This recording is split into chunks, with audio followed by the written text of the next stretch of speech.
Dear students, choice filling link நம்மளுக்கு release பண்ணிட்டாங்க. Click here to edit choices அப்படின்னு கொடுத்து இதை டிக் பண்ணிட்டு நீங்க என்ன பண்ணுங்க, click here to proceed கொடுங்க. இதுல உங்களுக்கு மொத்தமா உங்களுடைய கம்யூனிட்டிக்கு, நான் belongs to BC community, so 370 choices எனக்கு மொத்தமா காமிக்குது. OCயும் BCயும் எல்லாமே சேர்த்து எனக்கு எவ்வளவு இருக்குதுன்னா 370 சீட்ஸ் வந்து அவைலபிளா இருக்கு. சாய்ஸ் ஃபில்லிங் டிப்ஸ் வந்து முதல்ல பாத்தீங்கன்னா, நீங்க வந்து உங்களுக்கு என்ன எவ்வளவு சாய்ஸஸ் காமிக்குது, ஃபர்ஸ்ட் கவர்மெண்ட்ல எவ்வளவு சாய்ஸஸ் காமிக்குது அப்படின்னு பாருங்க. சோ நீங்க உங்களுக்கு கவர்மெண்ட் தான் வேணும் அப்படின்னு நினைச்சீங்கன்னா, என்ன கோர்ஸா இருந்தாலும் பரவாயில்ல அப்படின்னு எல்லா சாய்ஸஸுமே கொடுங்க. சோ நான் எனக்கு வந்து பாத்தீங்கன்னா 269 கவர்மெண்ட் சீட்ஸ்ல 141 சீட்ஸ் வந்து எனக்கு காமிக்குது. சோ இதுல எனக்கு வந்து ஃபர்ஸ்ட் பிரெஃபரன்ஸ் தான், நான் ஃபர்ஸ்ட் கோர்ஸ் தான் பார்க்க போறேன். என்னோட கோர்ஸ் ஃபர்ஸ்ட் வந்து பிஃபார்ம்க்கு மெட்ராஸ் மெடிக்கல் காலேஜ்ல இருக்குது, நான் கொடுத்துட்டேன். நெக்ஸ்ட் வந்து எனக்கு பிபிடி வேணும். சோ பிபிடி வந்து பாத்தீங்கன்னா எனக்கு 3 காலேஜ்லயுமே இருக்கு, 3 காலேஜுமே நான் ஆட் பண்ணிட்டேன். சோ அடுத்தது எனக்கு என்ன கோர்ஸ் வேணும் அப்படிங்கறத பார்த்து செக் பண்ணிட்டு, இப்ப நர்சிங் மெயில் எடுத்தேன் அப்படின்னா எனக்கு நர்சிங் மெயில்ல சீட்ஸே இல்ல.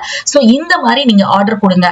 அதே மாதிரி நீங்க வந்து சப்போஸ் நீங்க வந்து ஒரு லோ கட் ஆஃப்ல இருக்கீங்க, 150க்கு கீழே இருக்கிறீங்க அப்படின்னா, நீங்க உங்களுக்கு எவ்வளவு சாய்ஸஸ் காமிக்குதோ அவ்வளவு சாய்ஸஸ், இப்ப கவர்மெண்ட்டுக்கு எவ்வளவு சாய்ஸஸ் காமிக்குதோ நீங்க வந்து என்ன பண்ணுங்க, ஃபர்ஸ்டா கவர்மெண்ட் கொடுத்துருங்க. உங்களுக்கு கவர்மெண்ட் காலேஜ் பிடிச்சிச்சுன்னா ஃபர்ஸ்ட் கவர்மெண்ட் கொடுங்க.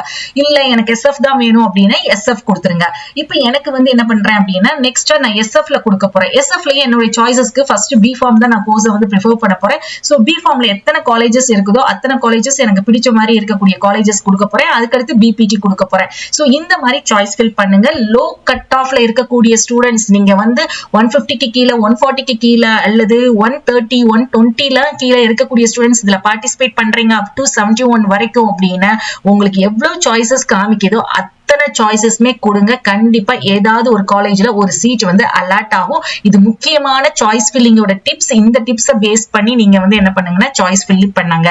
ரொம்ப முக்கியமான இன்ஸ்ட்ரக்ஷன்ஸ் என்னன்னா, நிறைய ஸ்டூடெண்ட்ஸ்க்கு வந்து சாய்ஸ் ஃபில்லிங் பண்ணும்போது SF காலேஜ் வந்து டிஸ்பிளே ஆக மாட்டேங்குது. காரணம் என்ன அப்படின்னு பாத்தீங்கன்னா, உங்களுக்கு கவர்மெண்ட் சீட்ஸ் வந்து அலாட் ஆயிருக்குது அல்லது செல்ஃப் ஃபைனான்சிங் காலேஜ்ல சீட் அலாட் ஆயிருக்குது, நீங்க சேஞ்ச் பண்ணணும்னு நினைக்கிறீங்க அப்படின்னா நீங்க கவர்மெண்ட் டு கவர்மெண்ட் மட்டும் தான் சேஞ்ச் பண்ண முடியும். இதே இது செல்ஃப் ஃபைனான்சிங் சீட் அலாட் ஆயிருக்கு SF to கவர்மெண்ட் மட்டும்தான் சேஞ்ச் பண்ண முடியுமே தவிர உங்களால SF to SF college change பண்ண முடியாது. அதனாலதான் உங்களுக்கு சாய்ஸ் ஃபில்லிங்ல செல்ஃப் ஃபைனான்சிங் காலேஜ் வந்து டிஸ்பிளே ஆக மாட்டேங்குது.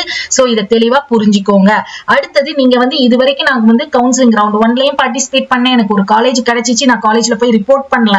அதே மாதிரி ரவுண்ட் 2லயும் பார்ட்டிசிபேட் பண்ணேன், எனக்கு சீட் அலாட் ஆச்சு, நான் காலேஜ்ல போய் ரிப்போர்ட் பண்ணல அப்படின்னு இருக்கக்கூடிய ஸ்டூடெண்ட்ஸ்க்கு வந்து எல்லா காலேஜஸ்மே டிஸ்பிளே ஆகும். இப்ப நீங்க கரெக்டா உங்களுக்கு இப்ப வந்து எனக்கு காமிச்ச 140 சாய்ஸஸ் காமிச்ச மாதிரி கரெக்டா நீங்க சாய்ஸ் ஃபில் பண்ணுங்க. இது வரைக்கும் நான் வந்து கவுன்சிலிங்கே அட்டெண்ட் பண்ணல, நான் ரெஜிஸ்ட்ரேஷன் பேமெண்ட் பண்ணிருக்கேன் அப்படிங்கிற ஸ்டூடெண்ட்ஸ் வந்து உங்களுக்கும் கிடைக்கக்கூடிய இது வந்து மிகப்பெரிய லாஸ்ட் கால், லாஸ்ட் சான்ஸ். கரெக்டா நீங்க வந்து சாய்ஸ் ஃபில் பண்ணுங்க. சோ இப்போ வந்து உங்களுக்கு தெளிவா புரிஞ்சிருக்கும்னு நினைக்கிறேன். இந்த OTP இஷ்யூமே நம்மளுக்கு வந்து பாத்தீங்கன்னா இன்னைக்கு ஈவினிங் அல்லது நாளைக்கு வந்து நம்மளுக்கு கிளியர் பண்ணிடுவாங்க.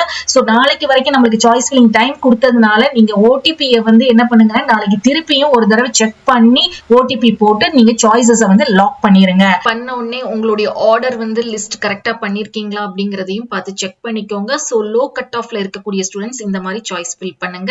உங்களுக்கு இந்த வீடியோ பிடிச்சிருந்தா லைக் பண்ணி ஷேர் பண்ணுங்க. வாட்ஸ்அப் அண்ட் டெலிகிராம் சேனலை ஜாயின் பண்ணிக்கோங்க. தேங்க்ஸ் ஃபார் வாட்சிங்.